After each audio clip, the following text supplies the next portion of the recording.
Greetings. Thank you. We are honored to be before your presence with this beautiful mission that we are on. I'd like to introduce myself. My name is Anunaku Erica Osceola. I am the matriarch of Sawajehra village and yes, a part of a beautiful community called Porter's Quarters, as well in alignment and collaborative with some beautiful entrepreneurs, sentient beings, human beings, and we will all introduce ourselves accordingly. My name is Chris Philly. I am. That's a tough one. I'm someone who is really interested in helping my community, myself, my family, and hopefully the world get into their roots and get into their selves. Ultimately. Okay. My name is Eranisha Hamilton. I'm the executive director of SLIICK Garden, 501c3 nonprofit, as well as SLIICK Collective, community member, entrepreneurial, mother, daughter, and I'm here to build with my village. So what we are embarking on is we are fundraising with True Givers Trust Fund with Deepwater Wealth ANC. We are combining our collaborative visions through a sustainable, secured financial development, I'll call it. We are all very much in alignment with what's happening currently in our world and on our planet. And we believe that there is such a call for those who feel compelled and have that vision in them and to raise up and answer that call. And so some of these visions that we will share, we will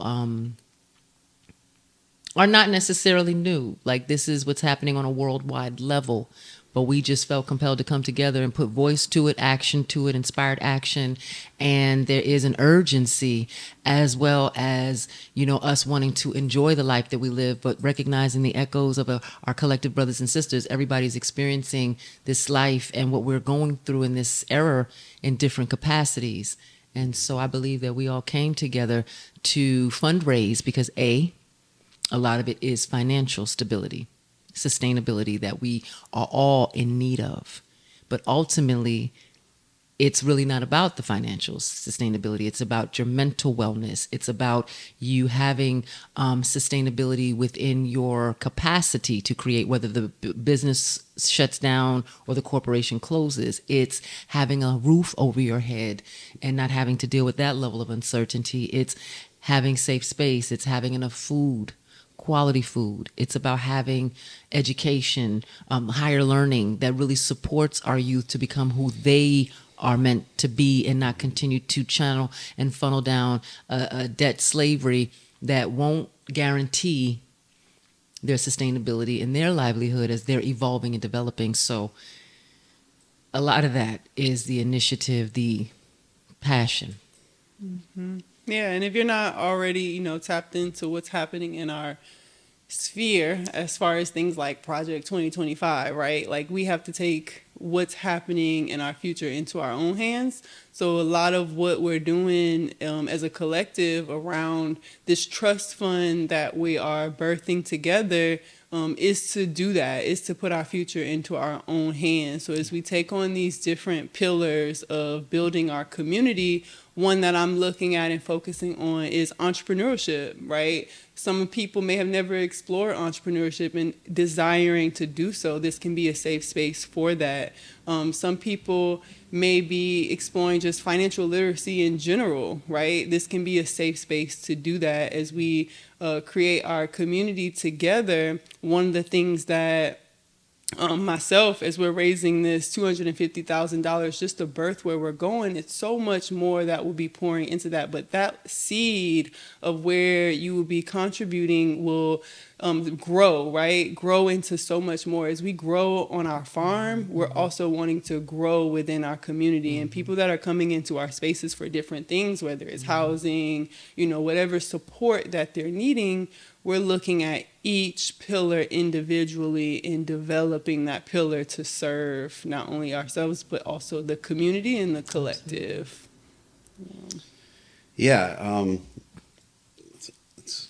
that's it. So I think the kind of way I kind of sum it up is we have a system that we're in right now, and it works in a certain way, and it works better for some people and not so good for other people. But ultimately, human systems are meant to benefit the greatest good for the greatest people. And what we're trying to create is the next best system. The system, the systems that came out, you had monarchy, you had, oligarchy, you had capitalism, which allowed some market stuff, and that's kind of not working right now.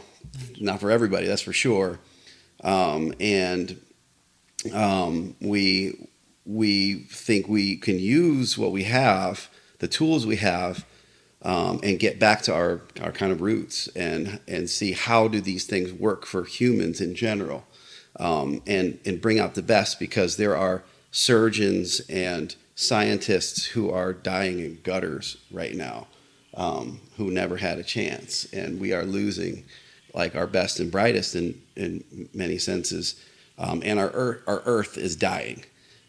I mean, I don't know how else to say it. I don't want to sound, but no. We have, and it's us. It comes from us. It's like we are. You could say we're killing the earth. There's a lot of different ways to express that, but it's reflected in our way of being, and there's a better way of being, and I think most people deep down know what that is, and we just don't know how to do it yet.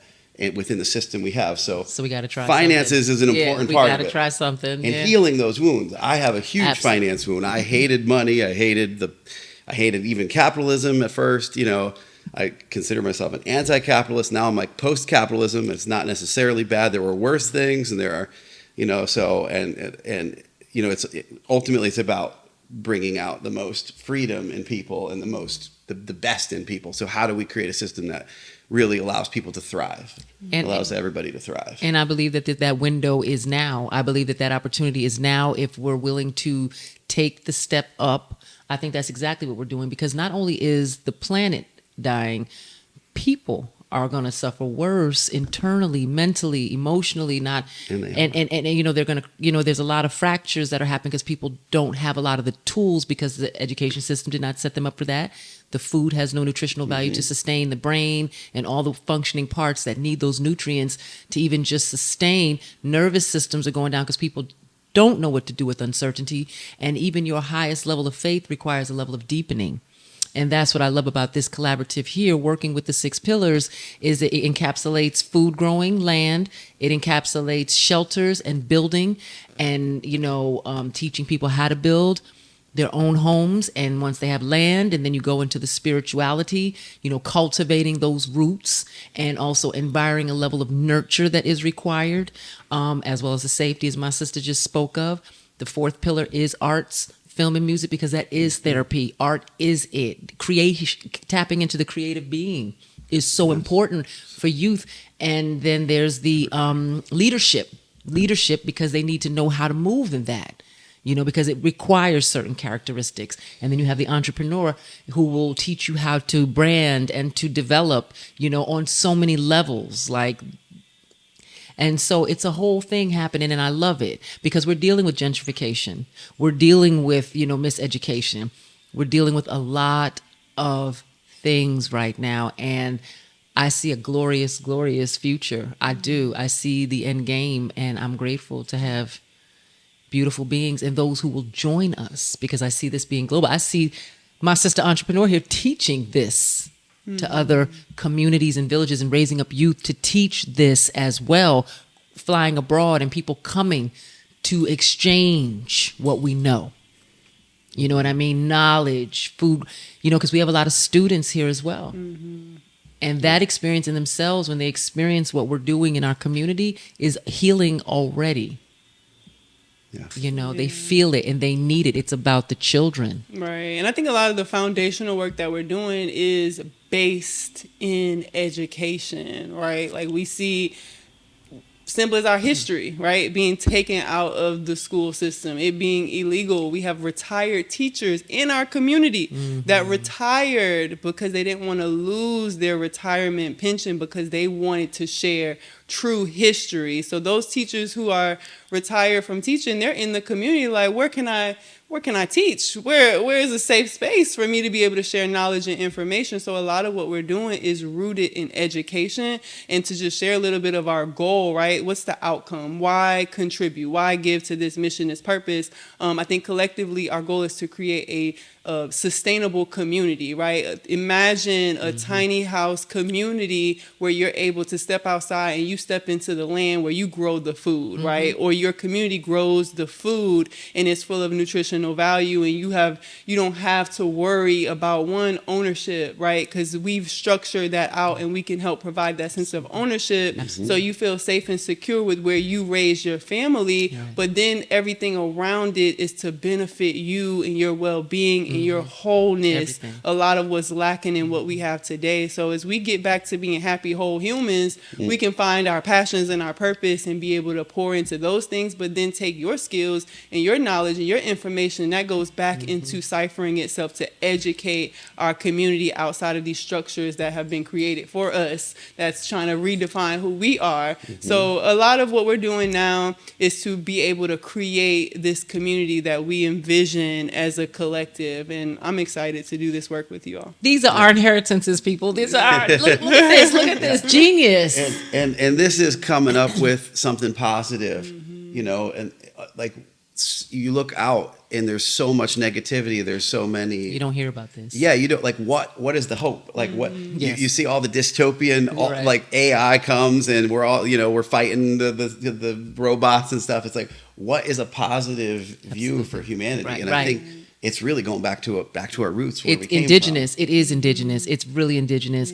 So on that, I want to we're going to share with you individually as we are bringing our autonomy, our pieces and parts to this whole vision, this whole sacred geometry really is where the money will be going, as we see is a necessity to begin to build the foundation for the True Givers Trust Fund. I want to say that we are very much invested in the indigenous. We are listening to the indigenous. There are so many reciprocities and reparations and way to restore that which was breached. And that's why we foundation and fortify everything in trust. It's going to take trust. And that's until that heals within ourselves and between one another, this will be an ongoing journey. I mean, this planet is not the first go run. You know what I mean? They have wiped it off and tried it again. Well, I don't really want to have to experience that, nor my grandbabies, nor my sister's babies, nor my brother's babies. So, collectively, we're expecting this to impact. We don't use words like trying or thinking, like we're clear. We just need to all support one another where we can. The visionaries need certain people to do certain things, and then there are, there's pieces and parts to this whole body. And so we just are looking for a functioning body. We are the governance. We're clear on that. We know where these funds and finances are going, which we'll share with you right now, with each pillar and then as a community and a village. Right. So Yes. And I would say I'll start us off. My pillar is entrepreneurial pillar.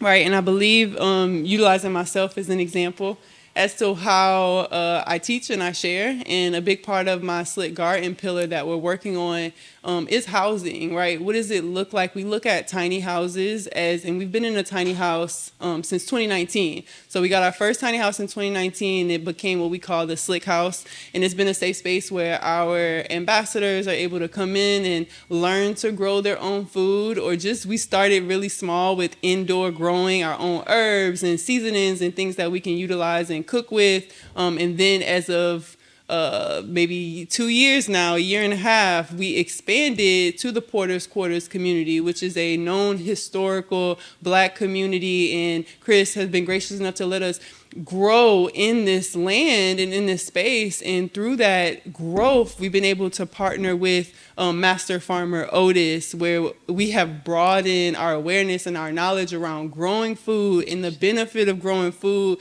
And when you cook food that you've grown, it just hit. It hit different. It does. It really does. It really does. Yes. So that component of like learning, right? So not only growing our food with the tiny house concept, right? Development. So there's land all over the place. They're not making more of it. So how do we acquire land? As Black people, we used to own so much more land than we currently do. So looking at that in itself, right? There's been a disconnect between what we've been told our history is versus what it truly is and how connected to the land that we need to be. So I've learned a lot in that capacity, and I'm wanting to share that. And when we work with our elders who are out in the rural areas who have acres and acres of land, and they're wanting more youth support on that land to help them develop that land and maximize the youth off of it. It's okay when we bring somebody there, where do they stay, right? Where do they live? Right. Where do they lay their heads so that they can be there consistently to help grow? It's building a tiny house, right? It's one of the most affordable, effective ways to get somebody out there sooner than later versus a tent. We might start with a tent while we're building or RV, but how do we create a long-term sustainable space there? We can have somebody regularly there helping our elders to cultivate their land. So let's build tiny houses, right? Chris have done an amazing job at using sustainable material, reusing material that already have history in it that rings volume, even in my house. Right? I'm working with Chris now to be the first housing tiny house under our land trust. So using myself as an example, walking through this process with them, some of the funds that we raise with this $200,000 will go into putting this house into a land trust. So then we can start to cultivate what does ownership look like in our land trust model, right? Giving me a sense of ownership and security for me and my daughter, right? So I have something to pass down to her. But then we're in this space and we're really working out what does this look like for other people coming behind us to have themselves a tiny house and have a sense of ownership with it. So that's one of the big parts as an entrepreneur, right? What I want to help, because a lot of entrepreneurs, we have, and you can look it up, dictionary, okay? It's taking greater than usual financial risk. And when you're doing that, sometimes housing and other things, you don't want to have to worry about that. You want to make sure like that's good. Exactly. I can go out and I can take these risks and my housing isn't at jeopardy. Principle. Yeah, that's spiritual principle. Right? Yeah, that's where privilege really comes in. Because if you got a solid family, you could take those risks. And you could go live with mom if you have to. Yes. Exactly. That's what I had. I knew I could go live with my mom. Right. If I messed up bad. So I was able to take some big risks because I had a mom who was a nurse and had a good job, and she was able to take me in if I needed it. So but some people don't have that. And if you don't have that, then that's where you're losing entrepreneur. We're losing some of our greatest because they don't have any fallback. Right. Yeah. And so they have to press into that as opposed to their passions. Right. Exactly. Yeah. Right. And that's happening a lot. Yeah. They got to go work a job that doesn't serve them. And we don't know how long it's going to be there. And so. Yep. And they never get ahead from that job. So they'll never get to the point where they could actually use their talents. And I truly believe entrepreneurship is the answer. Like growing up, I never really connected with a certain, when people ask you what you want to be when you grow up, I'm like, right. Right. Peace Corps? Yeah, right. But when I found entrepreneurship, it for me felt so right. And for a lot of people in my generation and younger, we're realizing because of health, right? Because of where we have landed ourselves as a people, for my mom, her health and where she is now, I am considered the matriarch of my family when I look at my aunties and where we're at as far as losing elders from health-related conditions. I'm the matriarch, right? So I'm taking care of my family as an entrepreneur, right? So this have given me the freedom to do what I love and to be who I am, but at the same time, it's me providing for my family, and I have to figure it out. I don't have a choice. I don't have a safety net or security. I have to get out here and make it happen. And I see a lot of people in my generation that are doing the same, that are taking on the responsibility because we've made the shift to understand what's really happening and why our people aren't where we need to be. And it come a lot with a sense of ownership, but also generational wealth. And I learned, from my community on what does it really mean to create generational wealth? What were we missing? And where do we need to fill that gap or go as we grow into our future? So I'm really, really hoping to pour into awareness about entrepreneurship and how to do it. But at the same time, I know that's asking a lot for entrepreneurs. We have to give them a safe, secure space to be. And at the end of the day, it's housing. If you can eat and you have a roof over your head, I know it's like, 7 pillars of... and then you can fail. Yeah. And you have to be able to fail. Fail forward. And see, even with that being said, it's like, even with that being said, when we do build these structures, which these donations will be going towards, is to build structures on the farm, the garden, the village. We can also, youth can come in just as if they were going to college and take her courses and join the memberships and learn these things hands-on through filtering through all of these farm learning, food growing, taking it back and getting more, and then they can go back. I mean, students do this all the time from other countries. With college, we can do this in a more simplistic way, and she is highly just as qualified. So the possibilities are endless how all this can open up, through education, through spending time, through the training, getting village in America and community here where it's, far and few between, and then taking that back and having that experience. I think to sum it all up, our ask from you today is to contribute, to planting a seed for our trust fund, and that looks like $250,000 to get started. $100,000 of that will go into creating this land trust. 10% of that will go back into our elders within our community, right? Not depending on things like Social Security, but creating a path for elders to depend on community members and us protecting that within this land trust. So yeah, I'm excited. Wait, I want to say that 10% of the whole 250 will also come out to go into a community-based, that is the True Givers Trust Fund, that our community will have resources as they need, because right now a lot of them are depending on charities and different things and of governmental things, and they're drying up and they're depleting, and that's happening for everybody in real time. So the first thing is we're going to take 10% off of that 250, put it into the initial True Givers Trust Fund, and then the rest will also come out and secure, these pieces and parts that we spoke of. And we will take care of our elders, because Social Security is another thing that will ultimately be diminishing, and we have to take care of our elders. So each pillar will be responsible for choosing elders of their choice to, every time something comes in, to be a blessing to them. And that is a what would we call it? That's a must. That's a must. Yeah. And I believe we all have opened up a gateway of giving. So if you're watching this today, whether I sent it, Anaku sent it, or Chris sent it to you, there's a gateway there for you to be able to give and contribute, and we'll share it along with this video. Absolutely. So we look forward to it. Thank you so much for your time and your energy. We will be doing a fundraiser on March 7th, Sky Above. It'll be a dinner and an evening of fire and beauty and question and answer. And we will be showing a snippet of, I don't know if that, will they see this before then? They should, right? But however, we will be, our goal is 250,000 by the end of February. And there will be some other beautiful things that come with that we will share as we move forward. I say, yeah. So thank you. Thank you. Thank you. Thank you. Yeah.